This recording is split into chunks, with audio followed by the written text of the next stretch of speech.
قیامت سے پہلے کچھ عظیم واقعات اور بھی ہوں گے، تو ہم براہ راست یہ کہ قیامت کے واقعات کے اوپر جاتے، برزخی زندگی کے بعد ایک واقعہ ایک اور پیش آئے گا جس میں ہم مرنے کے بعد بھی شریک ہو جائیں گے. آج ہمیں اس کا تذکرہ کرنا ہے. جہان در انتظار عدالت، عدالت در انتظار مہدی.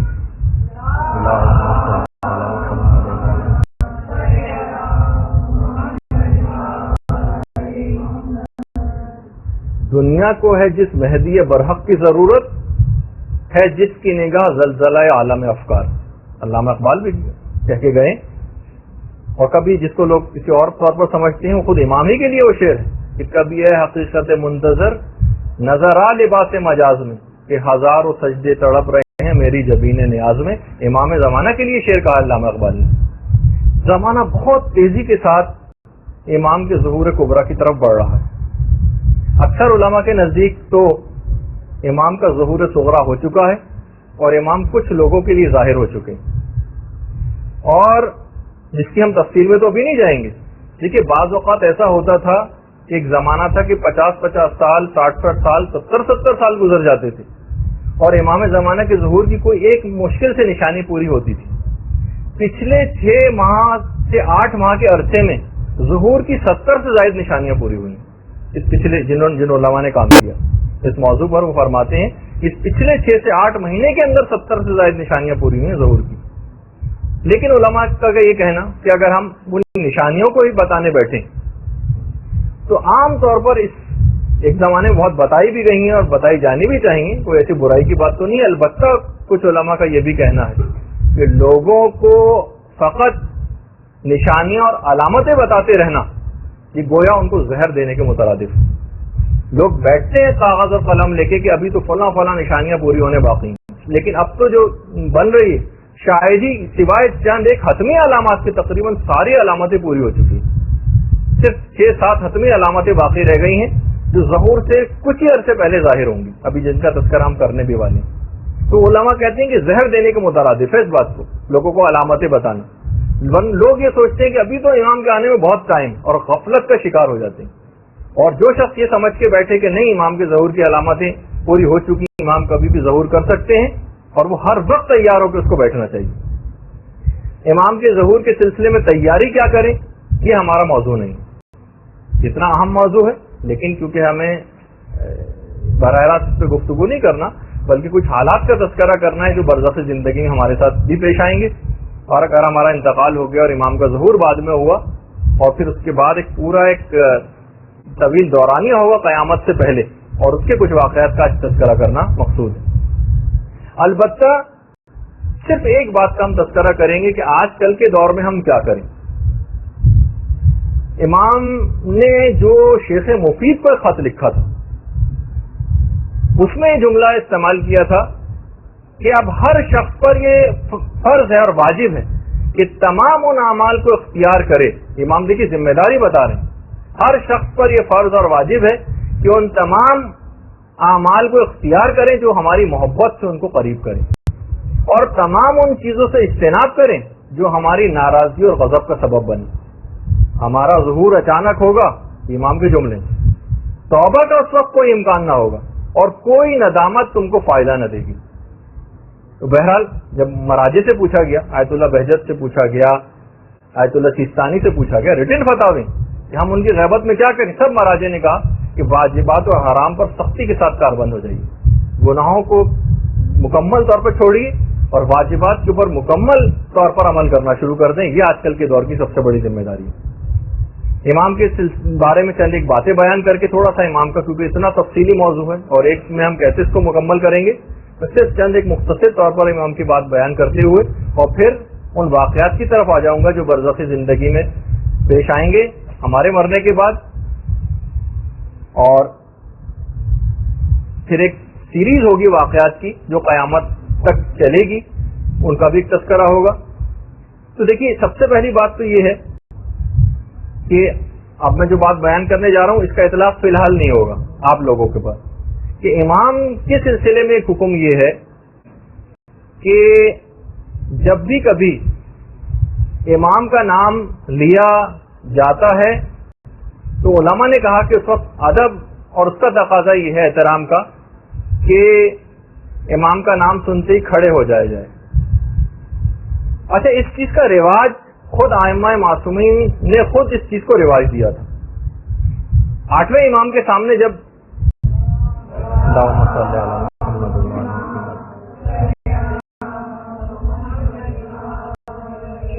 حضرت قائم کا تذکرہ آیا تو امام کھڑے ہو گئے, اپنے ہاتھ کو سر پر رکھا اور کہا اللہم عجل فرجہ وسہل مخرجہ, پروردگار ان کا ظہور جلد فرما اور ان کے ظہور کو ہم پر آسان بھی فرما. آیت اللہ تعلقانی نے ایک جملہ کہا ہے, فرماتے ہیں کہ یہ جو امام کا نام سن کر کھڑے ہو جانے کا جو حکم ہے یہ فقط احترام کے لیے نہیں ہے, فقط احترام کے لیے نہیں, کیونکہ اس احترام میں تو تمام معصومین برابر کے شریک ہیں. اس میں تو پیغمبر اسلام بدرجہ اولا جو امام زمانہ سے بھی یقیناً افضل ہے وہ شریک ہے, تو ان کا نام سن کر لیکن یہ حکم نہیں, تو امام زمانہ کا نام سن کے کیوں کھڑا ہوا جائے.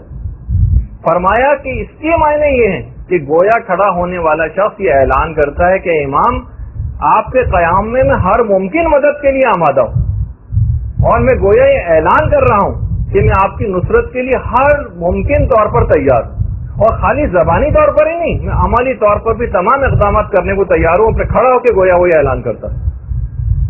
تو خالی یہ ہم زبانی خلابے ہم کو نہیں ملانے چاہیے امام زمانہ کی ظہور کے لیے, اور صرف زیارتیں پڑھ رہے ہیں اور امام ہم آپ کے لیے بے چین ہیں اور آنکھیں آپ کو تلاش کر رہی ہیں, لیکن کرا کچھ بھی نہیں رہے امام کے لیے, امام کے مشن کے لیے کوئی کام ہی نہیں ہو رہا, ان کے آگے بڑھ کر کچھ ان کی ظہور کی راہ کو ہموار نہیں کیا جا رہا. امام کو کتنے ایسے لوگوں کی ضرورت ہوگی عالمی حکومت کے قیام کے لیے جو علم رکھنے والے ہوں گے, صاحب معرفت ہوں گے, اور فاسق فاجر و بدکار تو نعوذ باللہ نہیں ہوں گے کہ امام ان کو مختلف عہدوں پر فائز کریں گے. ایسے افراد کی امام کو ضرورت ہوگی جو علم بھی رکھتے ہوں اور عادل بھی ہوں, گناہوں سے بھی بچتے ہوں. ایسے افراد کی تعداد میں اضافہ کر کے امام کو گویا مہیا کرنے والی بات ہے. یہ اسی وقت ممکن ہوگا کیونکہ علم اگر تقویٰ کوئی انسان حاصل کرنے کی کوشش کرے اور علم اس کے پاس نہ ہو تو وہ گمراہی کی طرف بہت آسانی کے ساتھ جا سکتا ہے. علم کو پھیلانا معاشرے کے اندر ایک بہت بڑی ضرورت ہے جو امام زمانہ کے ظہور کے اندر مددگار ثابت ہوگی. اچھا پھر اس کے بعد کہ کیا امام کا نام لیا جا سکتا ہے. پہلے تو میں امام کا نام سب کو پتا ہے کہ پیغمبر اسلام کے ہم نام ہیں امام زمانہ. باقاعدہ مستدرک الوسائل میں جملہ روایت ہے کہ جو بھی قائم کے قیام سے پہلے ان کا نام لے گا گویا وہ ان کا منکر ہوگا. یعنی امام کا نام لینا ان کی قیام سے پہلے وہ ان کا منکر شمار ہوگا. آیت اللہ سیستانی نے بھی احتیاط مستحب کے خلاف قرار دیا ہے امام زمانہ کا نام لینے کو. لیکن بہرحال جب ہمارے امام علی نقی علیہ الصلوۃ والسلام سے بھی یہ بات پوچھی گئی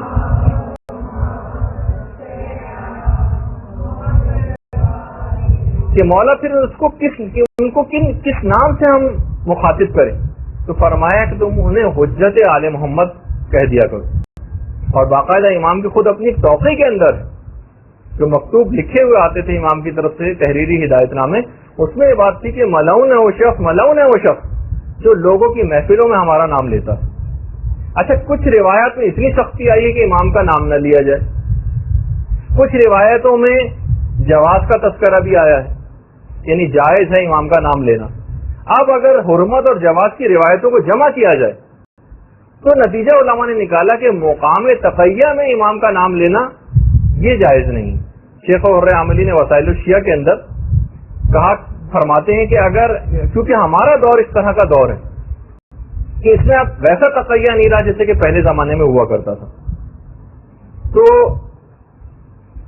اب امام کا نام لینے کی اجازت ہے. جبکہ تمام علماء موجودہ علماء کہتے ہیں امام کا نام آج کل کے دور میں لینے کی کوئی ممانعت نہیں. اچھا پھر کیا امام کسی کو دکھائی دیتے ہیں؟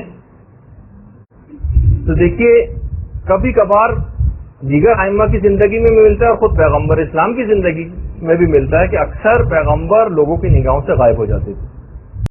شب معراج کا تو خیر واقعہ ہے کہ سامنے سے گزرتے چلے گئے اور ان کو پتہ نہ چلا.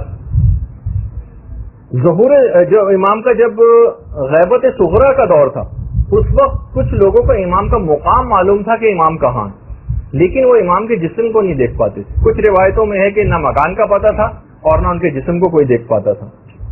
اور یہ جب دماغ میں تصور ہے کہ جو نوابین اربعہ تھے، جو 4 امام کے جو نائبین گزرے ہیں، ان کو امام کی جگہ کا تو پتا تھا کہ امام کی رہائش گاہ کہاں ہے، لیکن وہ بھی امام کو دیکھ نہیں پاتے تھے.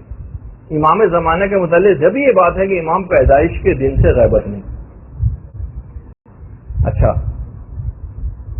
بعض اوقات دیکھیے یہ بھی ہوتا ہے، اور یہ جیسے کہ آج کل ہے بھی، کہ غیبت کبریٰ میں امام کا جسم بھی غائب ہے، نہ ان کی جگہ کا کسی کو پتا ہے، نہ امام کو کوئی دیکھ پاتا ہے. البتہ کبھی کبھار امام خود کچھ لوگوں، مخصوص لوگوں کو اپنا دیدار کرا دیتے ہیں، البتہ وہ پھر بھی ان کو پہچان نہیں پاتے. وہ چھٹے امام یہ جملہ ارشاد فرماتے ہیں کہ قائم کی جو غیبت ہوگی نا، وہ حضرت یوسف کی غیبت کی طرح سے ہوگی. یعنی دوسرے الفاظ میں اصحاب کہف کی غیبت کی طرح سے نہیں ہے کہ اصحاب کہف تو بس غائب ہو گئے، غار میں چلے گئے، بیرون دنیا سے ان کا کوئی رابطہ ہی نہیں. کہا کہ حضرت یوسف کی غیبت کی طرح سے حضرت قائم کی غیبت ہے کہ اتنے عرصہ سالوں ساتھ رہنے کے باوجود بھی حضرت یوسف کے بھائی جب حضرت یوسف سے ملے تھے تو ان کو پہچان نہ پائے، اگرچہ حضرت یوسف سامنے ہی موجود تھے. کچھ پتہ نہیں کہ امام زمانہ لوگوں سے ملتے ہوں، ان کے ساتھ رہتے ہوں، لیکن ان کو پتہ ہی نہیں چل پاتا کہ یہ ہے امام زمانہ. اچھا، اسی طریقے سے البتہ بہت سے آج کل گمراہ لوگ اس بات کا دعویٰ کرنے لگے ہیں، اور یہ دعویٰ کرنے والے بہت بڑھتے چلے جا رہے ہیں. اتنے ایسے افراد سے تو میں ذاتی طور پہ ملا ہوں جو اس بات کا دعویٰ کر رہے ہیں کہ ہماری امام زمانہ سے ملاقات ہوتی ہے، ہمیں دکھائی دیتے ہیں، ہم سے ملتے ہیں، وغیرہ وغیرہ. اچھا، امام رہتے کہاں ہیں؟ میں چند ایک صرف باتوں کا تذکرہ کر کے پھر اس کے اوپر آ جاؤں گا اپنے موضوع پر. دیکھیے، غیبت کبریٰ میں امام کے رہنے کی کوئی خاص مخصوص جگہ نہیں. امام کسی بھی شہر میں یا علاقے میں مستقل رہائش اختیار نہیں کرتے، اور امام نسبتاً غیر معروف رہ کر زندگی کو بسر کرتے. البتہ چند جگہ تو مسلم ہے کہ جہاں پر امام زمانہ پہنچے ہیں، پہنچتے ہیں، جاتے ہیں. مکے میں، مدینے میں، نجف میں، کوفہ میں، کربلا میں، سامرہ میں، کاظمین میں، مشہد میں، میں، بغداد میں. یہ تو امام زمانہ لازمی طور پر ان جگہوں پر تو جاتے رہے ہیں، اور انشاءاللہ جاتے رہتے ہیں، جاتے رہیں گے. البتہ کچھ امام کی ذرا مخصوص نشست گاہیں بھی ہیں. مسجد جمکران ہے، مسجد کوفہ ہے، نجف کا جو وادی السلام ہے اس میں جو مقام صاحب الامر ہے وہ امام کی مخصوص نشست گاہوں میں سے ہے. اس طرح ہلہ میں مقام صاحب الامر ہے، وہ ہے. اچھا، ایک چیز اور اس میں بتا دی جائے، لوگوں کے دماغ میں ایک سوال ابھرتا ہے کہ آخر امام جو زندگی بسر کرتے ہیں تو امام کی جو ضروریات ہیں یہ کہاں سے، اور امام کے جو اخراجات ہوتے ہیں وہ کہاں سے پورے ہوتے ہیں؟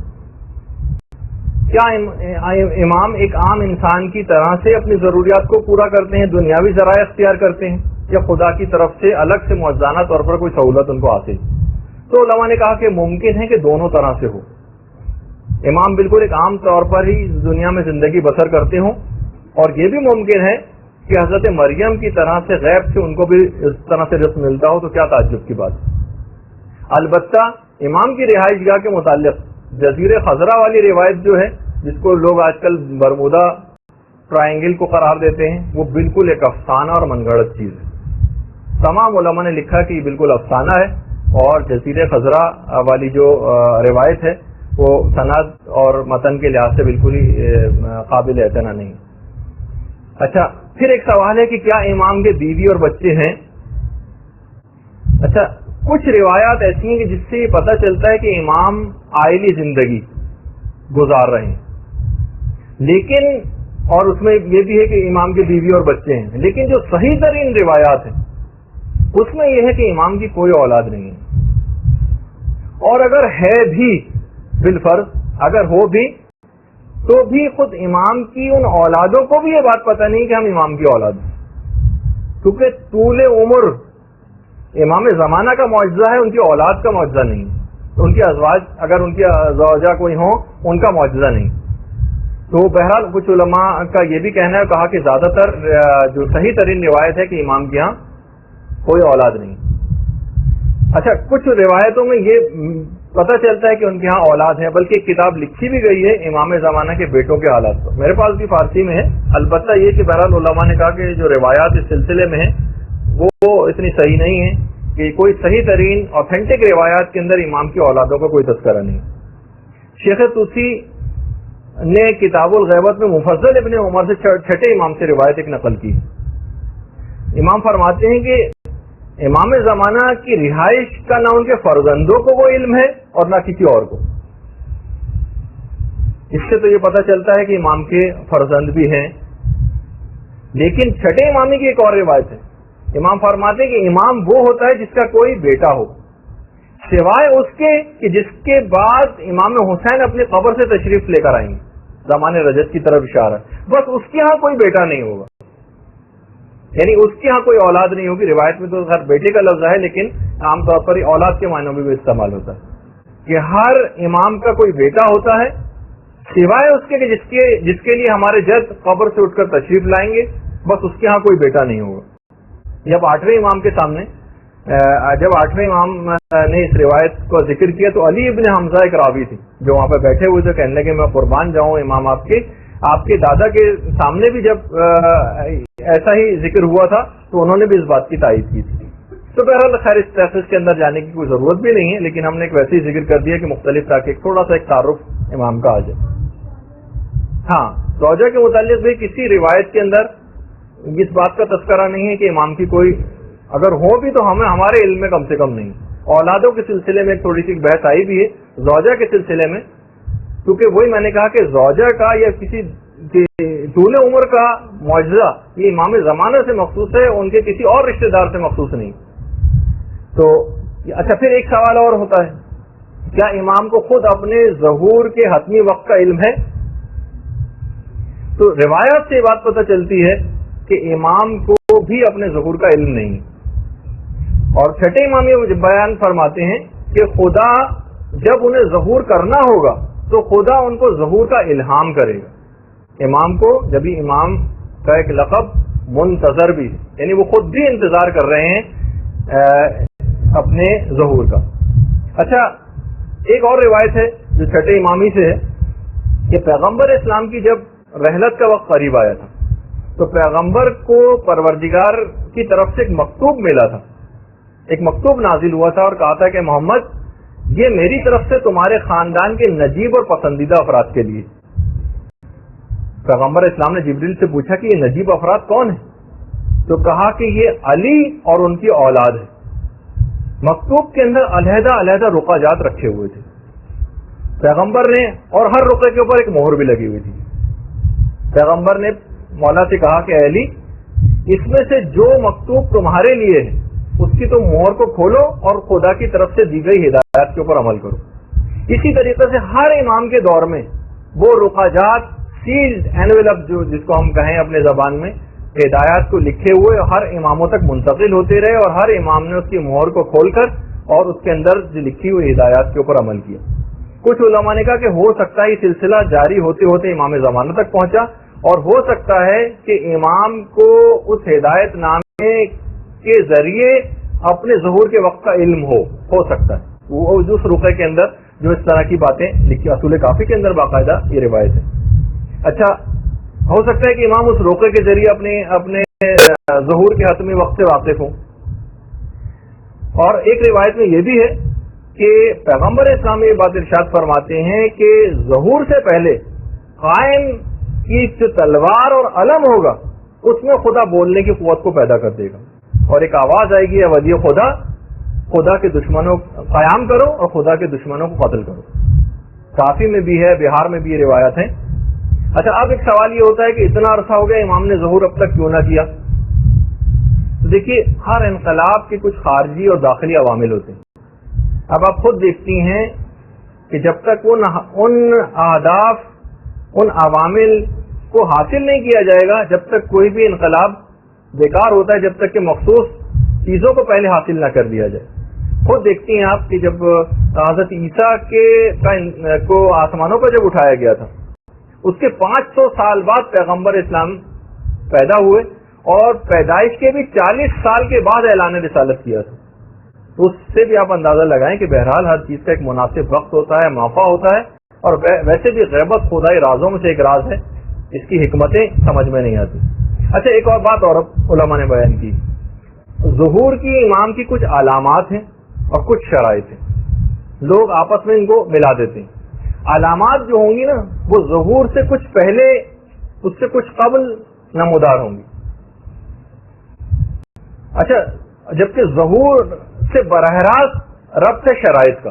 علامات الگ ہیں، امام کے ظہور کی شرائط الگ ہیں۔ علامات ضروری نہیں کہ بیک وقت ظاہر ہوں، سالہ سال سے پوری ہوتی چلی جا رہی ہیں علامات، اور کچھ آخری وقت سے مخصوص ہیں۔ ہو سکتا ہے کہ ایک ہی وقت میں بہت ساری علامات، جیسے کہ پچھلے 6 مہینے میں 70 سے زیادہ علامات پوری ہوتی ہیں، کا تذکرہ آگے چل کے شاید آئے بھی۔ تو اور اسی طریقے سے جو علامات ہوں گی وہ پہلے نمودار ہوں گی اور جلد ختم ہو جائیں گی، جبکہ شرائط ظہور سے کچھ عرصے پہلے ہوں گی اور یہ پھر مستقل رہیں گی۔ اچھا، باقاعدہ ایک پاکستانی زائر چند سال پہلے مشہد میں ان کی خود امام زمانہ سے ملاقات ہوئی تھی، ایک پاکستانی زائر کی۔ امام سے ایک سوال پوچھا تھا انہوں نے، مولا یہ بتائیے کہ ہم تو آپ کو بہت زیادہ یاد کرتے ہیں، کیا آپ بھی ہمیں یاد کرتے ہیں؟ امام نے جملہ کہا، اسی بے عادت، ظاہر کی سمجھ میں نہیں آیا، اور علماء کے پاس گیا وہ ظاہر، اور ان کے سامنے جملہ رکھا تو علماء نے پھر اس کا صحیح طور پر ترجمہ کر کے بتایا کہ اس کے معنی یہ ہیں۔ امام فرماتے ہیں کہ ہم کو وصیت کی گئی ہے بے عادت کہ تم میں سے ایک ایک کو یاد رکھے، انڈیویجول 1 by 1 کو ہم یاد رکھتے ہیں، ہمیں باقاعدہ وصیت ہے اس بات کی۔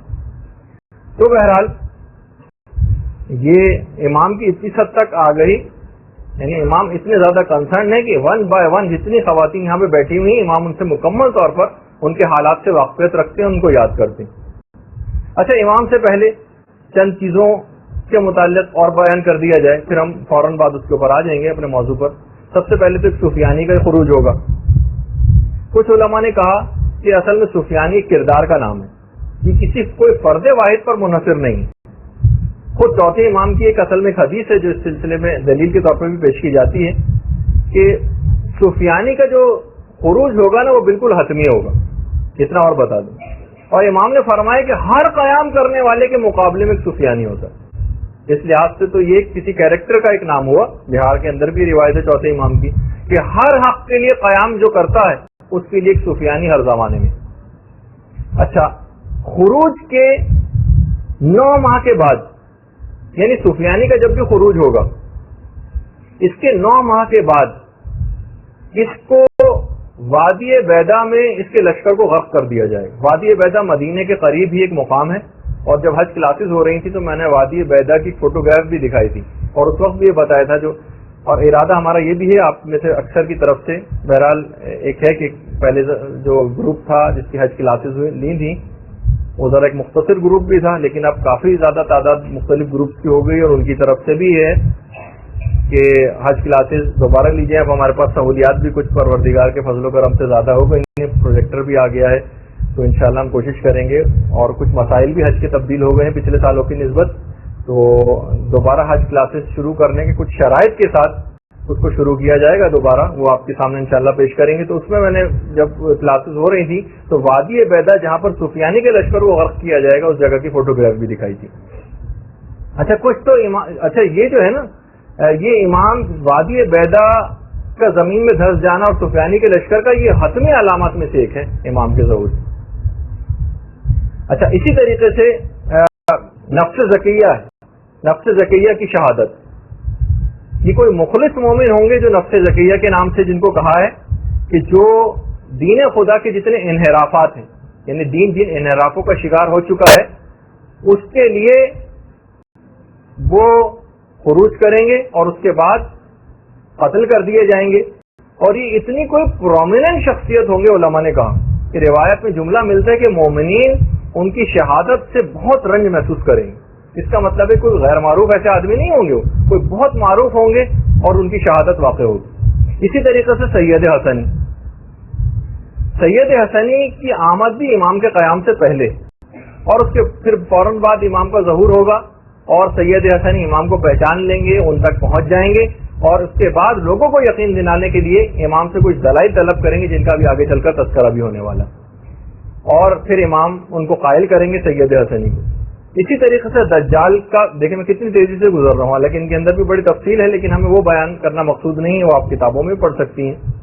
دجال، ویسے تو دجال لغوی اعتبار سے بہت بڑے جھوٹے کو کہا جاتا ہے، فریبی، انگلش یا فرانسیسی میں سے اینٹی کرائسٹ یا دشمن مسیح کے نام سے یاد کیا گیا۔ تو شیخ صدوق نے بھی ایک روایت لکھی ہے کہ یہ جو دجال ہے نا، اصل میں پیغمبر اسلام کی زندگی میں ہی پیدا ہو چکا تھا، اور پیغمبر نے اسے مصلحتاً قتل نہیں کیا تھا تاکہ یہ اس کی رسی کو تھوڑا دراز کیا جائے اور مستقبل میں یہ امام کے دور میں پہنچ جائے اور اس وقت کا دجال ثابت ہو، روایت میں یہ۔ اچھا، یہ ظہور کے ٹھیک 18 دن کے بعد، یہ امام کے ظہور کے ٹھیک 18 دن بعد خروج کرے گا۔ دیکھیے بعض یہ میں اور بتا دوں کہ اگر میں ظہور دجال کہوں تو وہ بھی صحیح ہم، لیکن امام کے منسوب ہونے کی وجہ سے ظہور کے لفظ کو ذرا ہم نے بہت متبرک سمجھا ہے، اور کوئی حرج بھی نہیں ہے اس کے اندر، لیکن خروج عام طور پر ان لوگوں کے لیے استعمال ہوتا ہے، سفیانی کے لیے، دجال کے لیے، اور امام کے لیے ظہور کا لفظ استعمال ہوتا ہے۔ لیکن اگر ظہور دجال کا بھی لفظ کہیں کہ آپ پڑھ لیں تو وہ بھی کوئی غلط لفظ نہیں۔ یہ ٹھیک 18 دن کے بعد خروج کرے گا یا ظاہر ہوگا، اور اس حد تک یہ تاکیدی امر ہے۔ روایات میں یہ کہ امام کا اگر ظہور ہو جائے اور اس کے ٹھیک 18 دن کے بعد دجال کا ظہور نہ ہو تو سمجھ لینا کہ وہ سچا مہدی نہیں ہوگا، یعنی اتنا یقینی ہے ٹھیک 18 دن کے بعد امام کے ظہور کے دجال کا ظہور ہونا۔ اور یہ بھی روایات میں ہے، جو موجودہ زمانہ بہت تیزی کے ساتھ لگ رہا ہے کہ اس طرف جا رہا ہے، دجال کے ساتھ 70,000 یہودیوں کی ایک فوج ہوگی یہ، اور خروج کے بعد یہ جب خروج کر لے گا تو دجال کی ٹوٹل عمر خروج کے بعد فقط 40 روز تک ہوگی، اور اس کے بعد یہ حضرت حجت کے ہاتھوں قتل کر دیا جائے گا۔ روایات میں یہ چیز بھی ملتی ہے کہ دجال کے ساتھ خاص طور پر اس نے میوزک کا ایک ایسا انتظام کیا ہوگا کہ لوگ بہت زیادہ مومنین بھی اس کی طرف اٹریکٹ ہوں گے۔ صرف وہ لوگ دجال کے ہاتھوں بچ پائیں گے، اس کے فریب میں نہیں آئیں گے، جو پہلے سے خود کو اس گناہوں سے دور رکھے ہوئے، جو اس دنیا میں بھی گانے نہیں سنتے، جو اس وقت بھی میوزک سے دور رہتے ہیں، تو وہ اس سے محفوظ رہیں گے۔ البتہ ایک دوسرا حل بھی، جو محفوظ نہیں ہے خدا ان کو محفوظ کرے، لیکن بہرحال یہ کہ جو پھر بھی اس میں مبتلا ہیں اور دجال کا بھی آ جائے تو یہ صرف دیکھیے علم کے ذریعے بات پتہ چلے گی، خالی اس کو بھی پھیلایا جائے کہ جس وقت دجال ظہور خروج کرے گا تو جو بھی اس کے شر سے بچنا چاہے گا اس کے لیے روایت میں ایک ہے کہ وہ دجال کی طرف یا تو نگاہ ہی نہ کرے، یا اگر نگاہ کر بھی دے تو سورہ الحمد کا ورد کرنا شروع کر دے، وہ دجال کے فتنے سے بچ جائے گا، یا سورہ الحمد کا ورد کرتے ہوئے دجال کے اوپر جف کرے، تھوک دے، تو وہ بھی اس سے بچ جائے گا۔ یہ طریقہ جو ہے پیغمبر اسلام نے بتایا کہ دجال سے بچنے کا جو طریقہ ہے۔ اچھا، اب علماء نے کہا کہ ہو سکتا ہے کہ یہ دجال کا جو لفظ ہے یہ رمزی ہو۔ دجال اصل میں ہر چالاک و مکار کے لیے بھی دجال کا لفظ استعمال ہو جاتا ہے، مغربی تہذیب جو فریبی ایک تہذیب ہے اس کے لیے بھی دجال کا لفظ ہے۔ اچھا، اسی طریقے سے دیکھیے ایک بات اور بتا دی جائے کہ سفیانی فلسطین سے خروج کرے گا روایت میں۔ اچھا، فلسطین اور اسرائیل یہ تو بالکل ملے ہوئے ہی ہیں، یعنی یہ کہا جائے کہ اسرائیل سے خروج ہوگا۔ سید حسنی کا ایران سے ہوگا، اور امام زمانہ کا مکہ سے ظہور ہوگا۔ اچھا، یہ جو تینوں واقعات ہیں، اللہم صلی علی محمد وعلی محمد، یہ جو تینوں واقعات ہیں، سفیانی کا فلسطین یا اسرائیل سے خروج، سید حسنی کا ایران سے، اور امام کا مکے سے، یہ ایک سال کے اندر اندر واقع ہوں گے، ایک سال کے اندر یہ تینوں چیزیں ہوں گی۔ اور یہ بھی ہے، دیکھیے اب تو لگ رہا ہے کہ زمانہ اس جنگ کی طرف جا رہا ہے مسلسل۔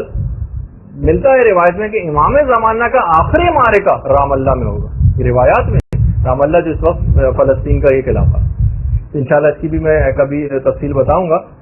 امام کے ظہور سے پہلے خاص چیز اور ہے جس میں بہت سی باتیں بھی ہم کو اس لحاظ سے بتانی ہیں، جس سے بچنے کے طریقے بھی اس میں آتے ہیں، کہ امام کی آمد سے پہلے ایک زوردار دھماکے چیخ کی آواز آئے گی. روایات میں یہ اس وقت کے لیے بھی روایت میں ہدایات ہے، وہ یہ ہے کہ انسان اپنے کھڑکی اور دروازے بالکل گھر کے بند کر لے، اور خاص طور پر جو شیشوں جہاں شیشے لگے وہ اس سے دور ہٹ جائے، اور سجدے میں چلا جائے اس چیخ کی دھماکے کی آواز کو سن کر، اور ایک جملہ کہے، وہ مسلسل اس کا ورد کرے، سبحان القدوس ربنا القدوس، تو وہ چیخ یا دھماکے کے نقصانات سے محفوظ ہو جائے گا. یہ روایات میں سبحان القدوس ربنا القدوس سجدے میں جائے اور مسلسل اس کو پڑھتا رہے. اچھا، وہ اس کے نقصانات سے محفوظ ہو جائے گا. اچھا، پھر اس کے بعد وہ آسمانی آواز آئے گی. دیکھیے میں بہت تیزی کے ساتھ جا رہا ہوں. آسمانی آواز آئے گی جبریل کی، جاء الحق وزهق الباطل ان الباطل کان زهوقا، اور اس جبریل کی آواز سن کر لوگوں کے 3 گروہ ہو جائیں گے. ایک گروہ تو فوراً امام کی مدد کے لیے نکل کھڑا ہوگا بغیر کچھ سوچے سمجھے، یعنی اس کو پتا ہوگا ایک مخصوص آواز آئے گی جو ہر شخص اپنی زبان میں سنے گا. معجزانہ طور پر جیسے ہی یہ پہلا قدم اٹھائے گا اس کا اگلا قدم مکے میں ہوگا. یہ پہلا گروہ ہے جو معجزانہ طور پر اس کو ایک بہت بڑی سعادت ملے گی. دوسرا گروہ وہ ہوگا جو اس آواز سے مکمل طور پر متفق تو ہوگا، لیکن وہ سوچے گا کہ بھائی ٹھیک ہے امام نے بلایا ہے لیکن بیوی بچوں کی بھی کچھ کوئی ذمہ داریاں ہیں. یہ دوسرا گروہ ہوگا. اور اس کے بعد پھر ایک اور آواز آئے گی کہ جو کہ شیطان کی آواز ہوگی کہ تمہارے رب نے فلسطین میں ظہور کیا ہے، یا اسرائیل میں جس کو کہا جائے. اور اس کے بعد پھر ایک اور آواز جبرائیل کی آئے گی کہ پہلے اس آواز کے اوپر یقین نہ کرنا، یہ جھوٹی آواز ہے. اچھا، اتنا اور بتا دیا جائے کہ باقاعدہ مفضل نے چھٹے امام سے پوچھا بھی تھا کہ مولا یہ بتائیے کہ جب یہ حضرت قائم ظہور کریں گے تو کیا یہ کچھ لوگوں کے ساتھ ہوں گے یا اکیلے ہی آئیں گے؟ تو امام نے ایک جملہ کہا تھا کہ مفضل وہ اکیلے ہی ظہور کریں گے. وہ ظہور سے ایک رات پہلے مکے میں آ جائیں گے اور مکے میں وہ رات تنہا گزاریں گے، اور اس کے بعد پھر اگلے دن ان کا ظہور ہوگا. جب امام آئیں گے تو جو سب سے پہلا جملہ استعمال کریں گے، سب سے پہلا جملہ کعبے کی پشت سے پیٹھ لگا کر بیٹھ جائیں گے اور سورہ ہود کی 86ویں آیت پڑھیں گے، بقیت اللہ خیر لکم ان کنتم مؤمنین. اگر تم مومن ہو تو بقیت اللہ تمہارے لیے سب سے بہتر ہے. اس کے بعد امام کی بیعت شروع ہوگی، جو تفصیلات ہیں. اس کے بعد جو بھی کوئی امام کو سلام کرے گا وہ السلام علیکہ یا بقیت اللہ کہہ کے سلام کیا کرے گا. امام اس کے بعد پھر جملے ہیں امام کے، امام کہنا شروع کریں گے، خطبہ دیں گے کہ جو کوئی آدم و شیش کو دیکھنے کا خواہش مند ہو وہ دیکھ لے کہ میں ہی آدم و شیش ہوں. جو نوح اور سام کو دیکھنے کا خواہش مند ہو وہ دیکھ لے کہ میں ہی نوح اور سام ہوں. جو ابراہیم و اسماعیل کو دیکھنے کا خواہش مند ہو وہ دیکھ لے کہ میں ہی ابراہیم و اسماعیل ہوں. جو موسیٰ اور یوشع کو دیکھنے کا خواہش مند ہو وہ دیکھ لے کہ میں ہی موسیٰ اور یوشع ہوں. جو محمد مصطفیٰ اور علی مرتضیٰ کو دیکھنا چاہے وہ دیکھ لے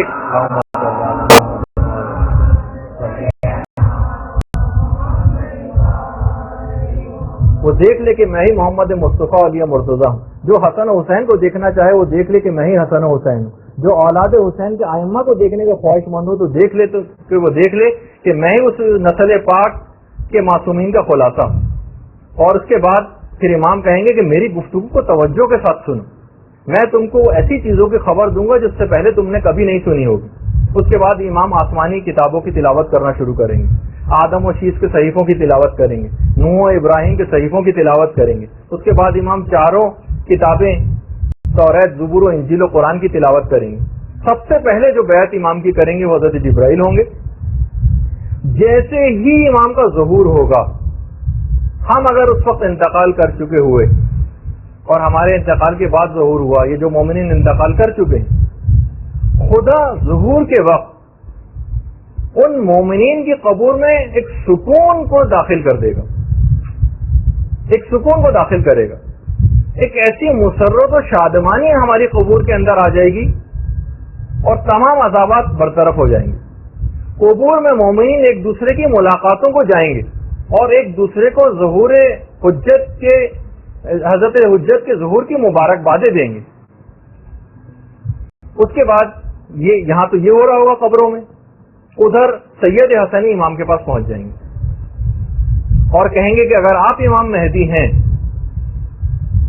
تو پھر رسول کا عصا کہاں ہے، رسول کی انگوٹھی کدھر، رسول کا لباس کہاں ہے، رسول کی جو زرہ جس کا نام فاضل تھا وہ کدھر، رسول کا امامہ جس کا نام صحاب تھا وہ کہاں ہے، یربو نام کا رسول کا ایک گھوڑا، یہ رے بے واو عین، وہ کدھر، غصبہ نام کا ناقہ رسول کا وہ کدھر، دلدل جو رسول کا خچر تھا وہ کہاں ہے، اور یافور نام کا رسول کا جو حمار تھا وہ کدھر، رسول کا گھوڑا براق کہاں ہے، اور علی کے ہاتھ کا جمع ہوا قرآن کدھر۔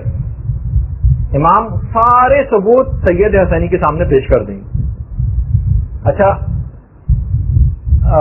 امام اس وقت عصائے رسول کو زمین پر ماریں گے، لیکن وہ تیزی کے ساتھ جا رہا ہوں، اور اس میں سے ایک پودا نمودار ہوگا جو دیکھتے ہی دیکھتے پھلدار درخت میں تبدیل ہو جائے گا۔ پھر اس کے بعد رسول اللہ کا جو علم ہے جو جنگ بدر میں بھی تھا، اور اس کے بعد جنگ جمل 2 دفعہ وہ علم کھولا ہے خالی، اس کے بعد امام اس علم کو پیش کریں گے اور کہیں گے تم اپنا تعارف کراؤ۔ اب علم اپنا تعارف کرانا شروع کرے گا، میں رسول کے حقیقی اور سچے جانشین کے ہاتھ میں ہوں۔ اس کے بعد امام ذوالفقار کو پیش کریں گے، ذوالفقار سے بھی آواز ہے کہ میں اس کے سچے جانشین کے ہاتھ میں ہوں۔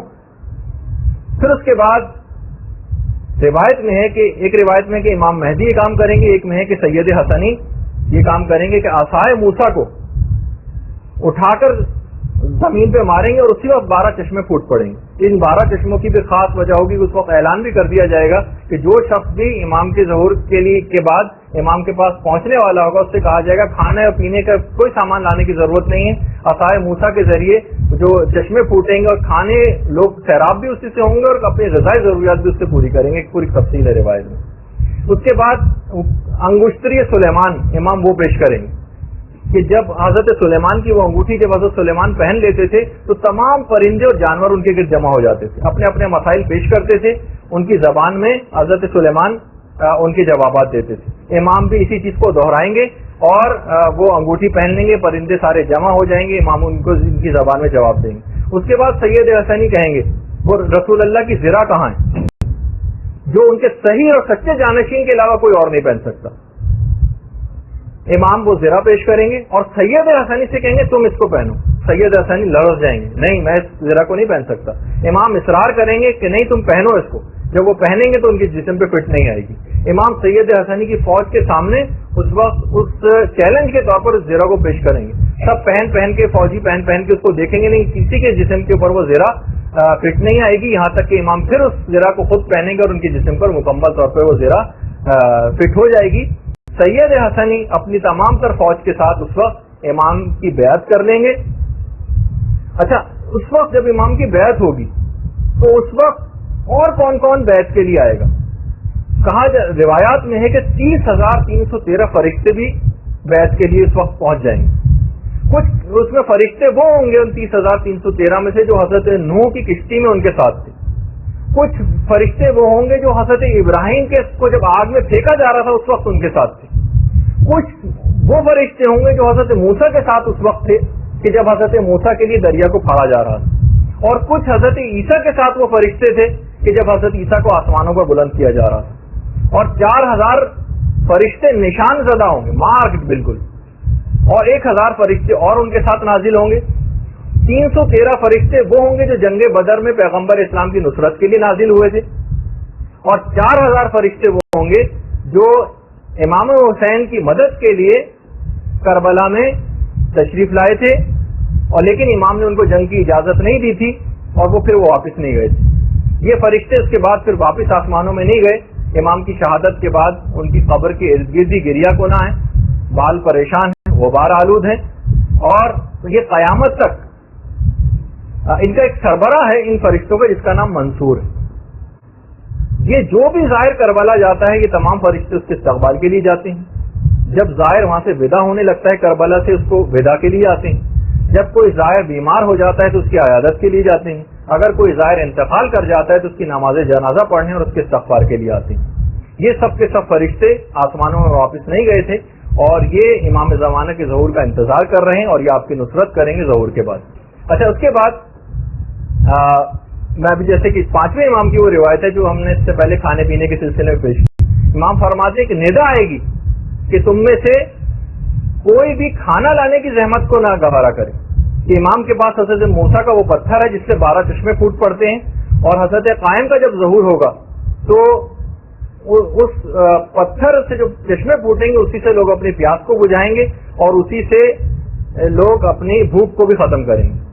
اچھا امام کے پاس جو اسلحہ ہوگا جس کے متعلق بہت زیادہ سوال پوچھے جاتے ہیں, بالکل جدید قسم کا اسلحہ ہوگا اور امام کی کئی طرح سے امداد ہوگی. خاص طور پر جو چھٹے امام نے کہا کہ ہمارے قائم کا جو روب و دبدبہ ہوگا نا وہ ایک ایسی دہشت اور روب ہوگا کہ جو لوگوں کے دلوں پہ خدا قائم کر دے گا.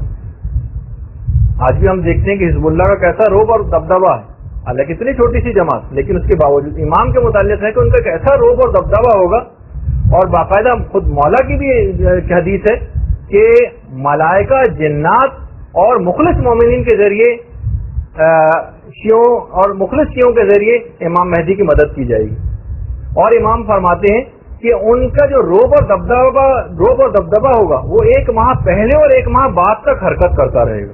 یعنی امام کے لیے خاص طور پر اس طرح سے مدد کی جائے گی. امام جب وہ حکومت اپنی قائم کر لیں گے تو جو ایک کیپٹل ہوگا جو بالکل یقینی 100% ہے وہ روایات میں ہے وہ کوفہ ہوگا. امام کوفے کو اپنا کیپٹل بنائیں گے. خود یہ چھٹے امام کی روایت ہے کہ کوفہ امام کا دارالخلافہ ہوگا. اور امام مولا کائنات فرماتے ہیں کہ میں دیکھ رہا ہوں کہ قائم کے ظہور کے بعد اپنے شیعوں کو کہ وہ نزولی اعتبار سے مسجد کوفہ میں قرآن کی تعلیم دے رہے ہوں. قرآن جس طریقے سے نازل ہوا تھا اس کے مطابق قرآن کی تعلیم مسجد کوفہ میں دیکھ رہا ہوں کہ وہ لوگ بیٹھے دے رہے ہیں. کوفے میں امام کے ظہور کے بعد اتنی مہنگی ہو جائیں گی جگہ, کوفہ اتنا زیادہ مہنگا ہو جائے گا, ظاہر امام کا کیپٹل ہوگا, پوری دنیا سے مومنین وہاں پر جوق در جوق پہنچ رہے ہوں کہ وہاں پر کار کو پارک کرنے کا جو کرایہ ہوگا وہی 2000 درہم ہوگا.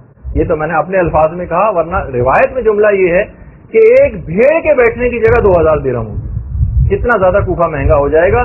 فرشتوں کی فوجیں کوفے آ رہی ہوں گی اور جا رہی ہوں گی. کوفے کی قیمت زمین آسمان سے باتیں کرنے لگے گی. اچھا کوفے کے متعلق ہے کہ اتنی برکات نازل ہوں گی کہ کوفے میں آ کر جو شخص بھی کھڑا ہو کر دعا کرے گا اسے 1000 کے برابر اجر بھی دیا جائے گا. تو اس لحاظ سے بھی امام کا جو دارالخلافہ ہوگا اس کی بھی بہت تفصیل بیان کی گئی. امام کے کچھ وزیر بھی ہوں گے, کچھ عمال ہوں گے امام کے, کچھ امام کے باقاعدہ مشیر ہوں گے. ان میں کون کون ہوگا؟ ان میں ایک تو حضرت عیسیٰ ہوں گے, حضرت عیسیٰ ہوں گے, 7 اصحاب کہف یہ افراد ہوں گے. یعنی جو 313 کا جو عدد ہے نا امام کے, ان میں پہلے ہی سے 7 اصحاب کہف شامل ہیں 313 میں. حضرت موسیٰ کے وسیع حضرت یوشع ہوں گے, یہ امام کے سارے منسٹرز کے نام ہیں.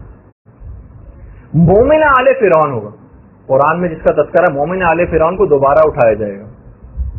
سلمان فارسی ہوں گے, مالک اشتر ہوں گے, ابو دجانہ انصاری ہوں گے, اور ایک قبیلہ تھا قبیلہ حمدان, ان کے لوگوں کو دوبارہ اٹھایا جائے گا. حضرت عیسیٰ کے متعلق تو یہ کہ حضرت عیسیٰ کہیں گے مجھے آپ کو وزیر بنا کے بھیجا گیا ہے, باقاعدہ حضرت عیسیٰ کا یہ جملہ ہوگا. امام کی جو فوج کے سالار ہوں گے ان میں ایک تو شعیب بن صالح ہوں گے جو اللہ کے ایک نبی ہیں, اور اس کے علاوہ چھٹے امام کے فرزند حضرت اسماعیل بھی ہوں گے. روایات میں ایک یہ بھی ہے کہ امام کی فوج کے سالاروں کے اندر یہ لوگ افراد شامل ہیں. اس کے علاوہ حضرت عقیل ہیں, حضرت حارث ہیں, اور چھٹے امام کے جو صحابی مفضل ابن عمر یہ بھی امام کی فوج کے, یہ بھی اس فوج کے اندر شامل ہوں گے. کتنی مدت امام کی حکومت رہے گی؟ کچھ روایات میں 5 سال کا تذکرہ ہے, کچھ میں 7 سال کا ہے, کچھ میں 9 سال کا ہے, کچھ میں 40 سال کا ہے, اور کچھ میں 19 سال کا بھی ہے, اور کچھ میں 309 سال کا تذکرہ بھی. روایات یہ ہے کہ شب و روز کا دورانیہ امام زمانے کے ظہور کے بعد تبدیل ہو جائے گا اور 1 سال 10 سال کے برابر ہوگا. اور علماء نے کہا کہ یہ جو امام زمانہ کی جو دور حکومت کی جو مدت ہے اس میں جو اختلاف روایات ہے 5, 7, 9, 19, 40 اور 309 یہ اصل میں ہو سکتا، اس میں جمع بھی ممکن ہے. یعنی مقصد یہ ہے کہ ہو سکتا ہے کہ امام کو تشکیل حکومت کرتے کرتے 5, 7 یا 9 سال لگ جائیں، اور ہو سکتا ہے کہ امام 40 سال میں اپنے اقتدار کو مضبوط کریں، کیونکہ پوری دنیا میں اقتدار کو قائم کرنا ہے جس میں عرصہ درکار ہوگا. اور اس 40 سال کے دور میں جب اقتدار ذرا امام کا مضبوط ہو جائے گا تو امام اس کے نتیجے میں پھر 309 سال تک حکومت کریں. اور علماء نے کہا کہ کیونکہ پوری دنیا کے اوپر امام کی حکومت کو قائم ہونا ہے تو اس میں جو کم مدت کی روایات ہیں وہ ذرا غیر حقیقت پسندانہ محسوس ہوتی ہیں. امید یہی ہے کہ شاید اس کے نتیجے میں پھر 309 سال تک امام زمانہ کی حکومت رہے گی. پھر امام فرماتے ہیں ابو بصیر سے روایت چھٹے امام سے کہ جب معاملات مہدی کے ہاتھ میں آ جائیں گے تو خدا پست زمین کو بلند کر دے گا اور زمین کے پست جو بلند حصے ہیں ان کو پست کر دے گا، یہاں تک کہ دنیا ایک ہتھیلی کی مانند ہو جائے گی. اگر امام نے کہا اگر ہتھیلی پہ تمہارے کوئی بال رکھا ہو تو کیا تم اس کو نہیں دیکھ سکتے؟ اس طرح سے لوگ اس کو دیکھیں گے. بہار الانوار کی 52ویں جلد کے اندر یہ روایت ہے. اور آج بھی باقاعدہ ویب سائٹ ہے گوگل ارتھ کے نام سے، آپ چاہیں تو اس حد تک سیٹلائٹ کے ذریعے جو کیمرے لگے ہوئے ہیں وہ اتنے سینسیٹیو ہے کہ آپ اپنے گھر تک کو لوکیٹ کر سکتی ہیں. تھوڑی سی ویب سائٹ کو ان کی فیس پے کر دیجئے، اس حد تک لوکیٹ کر سکتے ہیں وہ کسی کو بھی، جو عام لوگوں کی دسترس میں کہ کسی بھی چیز جگہ کو دیکھ لینا. یعنی جب عام لوگوں کی دسترس میں اتنی چیزیں تو امام زمانہ کے دور میں کتنی زیادہ چیز ہوگی. آج لوگ اسی پر حیران ہیں کہ اسرائیل اتنی زیادہ سوفسٹیکیٹڈ جس کے پاس سب آلات ہیں، وہ تو ان کو یہی حیرانگی ہوتی ہے کہ وہ اس جگہ کو مارک کرتے ہیں، وہاں پہ بمباری کرتے ہیں، پھر کیسے اسی جگہ سے راکٹ کیسے فائر ہوتا ہے سمجھ میں نہیں آتا. تو بہرحال تو امام فرماتے ہیں تو اس طرح سے زوم کر کے چیزوں کو دیکھا جا سکے گا. جیسے کہ روایات میں بھی امام نے کہا کہ دنیا ایک ہتھیلی کی مانند ہو جائے گی، زمین پہ ایک کنارے پہ رہنے والا شخص دوسرے کنارے کو دیکھ سکے گا. اس کے معنی وہی ہیں کہ کوئی ایسی چیزیں اور آلات ہو جائیں گے جو کہ آج ہم کو اس کے مظاہر نظر بھی آ رہے ہیں. آج جتنا مجھے بیان کرنا تھا اس میں سے میں تقریباً فقط 40% بیان کر سکا. السلام علیکم ورحمۃ اللہ وبرکاتہ.